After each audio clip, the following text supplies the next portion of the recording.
BJP के उम्मीदवारों का विरोध हो रहा है। सिरसा में अशोक तंवर का विरोध थमने का नाम नहीं ले रहा। भाजपा प्रत्याशी का एक बार फिर से रानिया में जमकर विरोध हुआ है। किसानों ने तंवर को काले झंडे दिखाए। चुनाव प्रचार के लिए अशोक तंवर यहां पहुंचे थे। विरोध को देखते हुए भारी पुलिस बल की तैनाती, लेकिन यहां एक बार फिर से अशोक तंवर को काले झंडे दिखाकर उनका विरोध किया गया।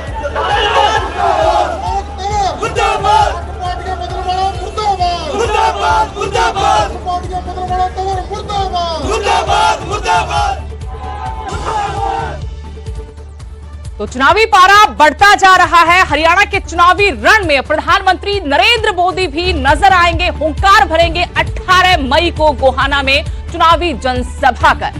गोहाना रैली के जरिए बीजेपी 3 लोकसभा सीटों पर नजरें गड़ाए हुए है। सोनीपत, रोहतक, करनाल सीट के लिए ये रैली आयोजित की जाएगी, जिसमें प्रधानमंत्री नरेंद्र मोदी चुनाव प्रचार करते नजर आएंगे। पार्टी के उम्मीदवारों के लिए चुनाव प्रचार करेंगे और आपको बता दें कई और दिग्गज भी इस रैली के मंच पर नजर आएंगे।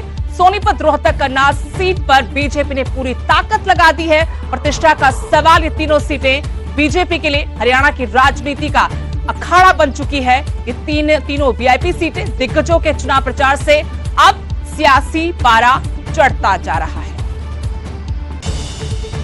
देखिए, हमारे लिए बहुत खुशी की बात है कि देश के यशस्वी प्रधानमंत्री नरेंद्र मोदी जी 18 तारीख को गोहाना में विजय संकल्प रैली को संबोधित करेंगे। इसके रिगार्डिंग भारतीय जनता पार्टी के सभी नेताओं प्रशासन ने रैली स्थल का मुआयना किया है।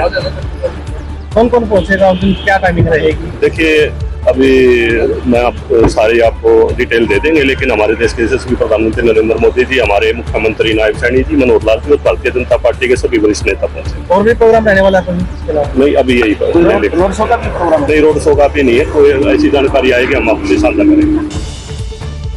खबर करनाल से, जहां बीजेपी को झटका लगा है। बीजेपी छोड़कर कांग्रेस में शामिल हो गए हैं मनोज वधवा। करनाल से पूर्व डेप्यूटी मेयर है मनोज वधवा, जो बीजेपी पहले ही छोड़ चुके थे, लेकिन आज वो कांग्रेस में शामिल हो गए। दीपेंद्र सिंह हुड्डा ने उन्हें पार्टी में शामिल करवाया और इस दौरान वधवा ने बड़ा आरोप लगाया बीजेपी पर। वधवा पर ईडी की रेड हुई थी और इसके साथ उन्होंने आज जब कांग्रेस का हाथ थामा तो कहा कि मेरे साथ दुर्व्यवहार हुआ है और सम्मान पार्टी में नहीं मिला। इसके अलावा दीपेंद्र सिंह हुड्डा ने भी बीजेपी पर निशाना साधा, कहा कि बीजेपी की एजेंसियों ने इन्हें प्रताड़ित करने का काम किया। अब कांग्रेस में इन्हें पूरा मान सम्मान दिया जाएगा। हम उनको विश्वास दिलाते हैं कि उनका मान सम्मान और उचित स्थान कांग्रेस पार्टी में उनको मिलेगा, हमारे परिवार में मिलेगा। लगातार आप देख रहे हैं कांग्रेस का परिवार पूरे प्रदेश में हमारा लगातार कांग्रेस के परिवार में विस्तार हो रहा है। आपने देखा पिछले 1 वर्ष में 40 से अधिक विधायक, सांसद, पूर्व विधायक, पूर्व सांसद, पूर्व मंत्री कांग्रेस पार्टी में शामिल हुए, 40 से अधिक। हरियाणा की चुनावी सरगर्मियों के बीच किसान नेता राकेश टिकैत ने बड़ा बयान दिया है। कहा कि बीजेपी का मकसद विपक्ष को खत्म करना है। अगर अब की बार बीजेपी की सरकार बनी तो मोदी राष्ट्रपति बनेंगे। ये सरकार पूंजीपतियों का एक गैंग है। उस गैंग ने इस पार्टी पर कब्जा कर रखा है। राकेश टिकैत ने नैना चौटाला पर हमले की भी निंदा की। कहा कि हम गाड़ी पर हमले का समर्थन नहीं करते, जो हुआ वो दुर्भाग्यपूर्ण है। टिकैत ने कांग्रेस को समर्थन की बात को सिरे से नकार दिया और कहा कि हम चाहते हैं किसान संगठन मजबूत हो, सरकार किसी की भी आए, आंदोलन होते रहेंगे। इसके लिए किसान संगठनों का मजबूत होना बेहद जरूरी है। भाई नहीं, हमको ये है कि मजबूती से लड़ो भाई। देखो, जो मजबूत लड़ेगा इनमें दोनों में, उसको जनता वोट दे देगी। अभी तो इनमें ये 5-7 दिन का खेल है। अपना खर्च करके कामों में जाए, खर्च भी करे। कुछ ऐ सुक्का ये इलेक्शन लड़ रहे, कुछ कर पूरा कुछ दे रहे वैसे। और तो ठीक है,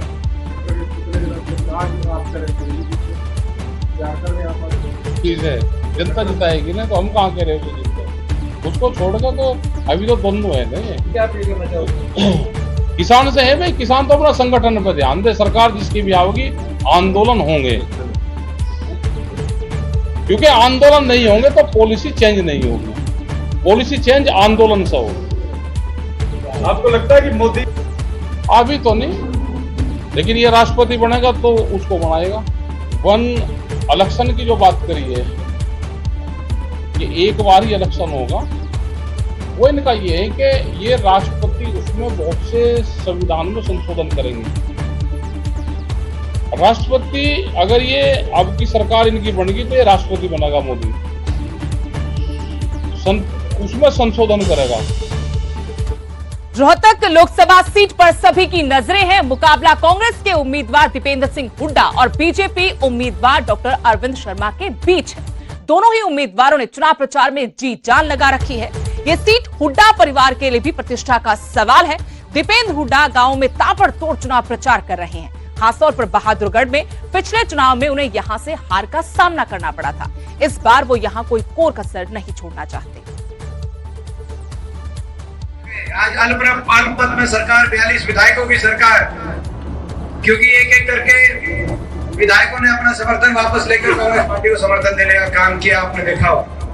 क्योंकि आज पूरे प्रदेश में इनके प्रति ऐसी नाराजगी बनी, सबसे पहले इनको अपना मुख्यमंत्री बदलना पड़ा, फिर इनको अपने उप मुख्यमंत्री की छुट्टी करनी पड़ी, लेकिन फिर भी इनके विधायक, परसों भी 3 विधायक बीजेपी से वापस समर्थन लेकर कांग्रेस को समर्थन 3 विधायकों ने दिया, जिसमें से 2 करनाल के विधायक से खबरदार।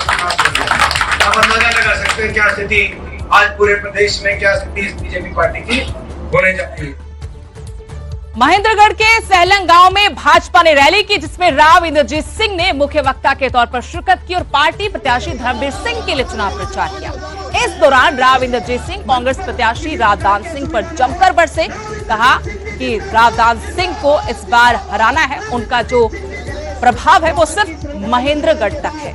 इस मौके पर भिवानी महेंद्रगढ़ से भाजपा के प्रत्याशी चौधरी धर्मवीर सिंह ने कहा कि हरियाणा में जब भी किसी पार्टी की सरकार बनती है तो राव इंद्रजीत सिंह की बदौलत बनती है। मंच पर किसी प्रकार के एक बात मैं क्लियर करना चाहता हूं कि 4 तारीख को जब धर्मवीर सिंह के पर्चे के भरने का टाइम आया तो मैं नहीं पहुंचा और भरम लोगों के अंदर डाल दिया कि इंद्रजीत सिंह तो बिरादरीवाद के अंदर फंस गया और ये तो धर्मवीर को जिताना ही नहीं चाहता। आज ऐलानिया मैं कहता हूं कि ये इसलिए आया हूं कि धर्मवीर को जिताने के लिए आया हूं। किसी भी सूरत के अंदर आपके सहयोग के बिना धर्मवीर नहीं जीत सकता और मैं आपका अजीज हूं, साथियों, हम सफर रहा हूं। आपकी आवाज को मैंने बुलंद किया है। आज के दिन मैं आपको यूं कहता हूं कि अगर दान सिंह जीतता है तो वो चौधरी दीपेंद्र सिंह हुड्डा के साथ जाके मिल जाता है तो सारे राजी। हील की जाट से मीटिंग हो गई, बहुत बढ़िया बात। और अगर जाट मेरे साथ दे देता धर्मवीर भी गलत, तो धर्मवीर में जाट खड़ा रहा है कि नहीं खड़ा, ये बताओ मेरे को। फरीदाबाद लोकसभा सीट पर भी चुनावी सरगर्मियां तेज हो गई हैं। मोहना में ग्रीन एक्सप्रेसवे पर पिछले 7 महीने से धरना प्रदर्शन कर रहे किसान अब चुनाव में किसानों की नाराजगी का खामियाजा भाजपा के उम्मीदवार कृष्णपाल गुर्जर को भुगतना पड़ सकता है। किसानों ने बीजेपी उम्मीदवार के विरोध में महापंचायत का आयोजन किया, जिसमें कृष्णपाल गुर्जर को वोट न देने और बहिष्कार करने का फैसला लिया गया। महापंचायत को लेकर आप क्या कहेंगे? आज की महापंचायत की सामान्य सभा में ये हमारा निर्णय है कि इस बार कृष्णपाल गुर्जर को हमें भारी वोटों से हराना है और महीनों में जो कठोर अपमान हमारे सरकारी का उसने किया है पिछले 7 महीने से, उसको हमें जमीन से उखाड़ के फेंकना है। उनका जमीन से उखाड़ने का मकसद क्या है आपका? किस तरह से उखाड़ेंगे? जिस सम्मान के साथ और जिस ईमानदारी के साथ हमने उनको वोट दिया था, हमारे किसान भाइयों को उतना ही उसने अपमान किया। लाचार होकर वो किसान भाई हमारे अब धरने पे बैठे हुए 7 महीने से कोई भी कुछ नहीं है हमारे यहाँ पर। इस अपमान के बदले उसको धराशाही करना है।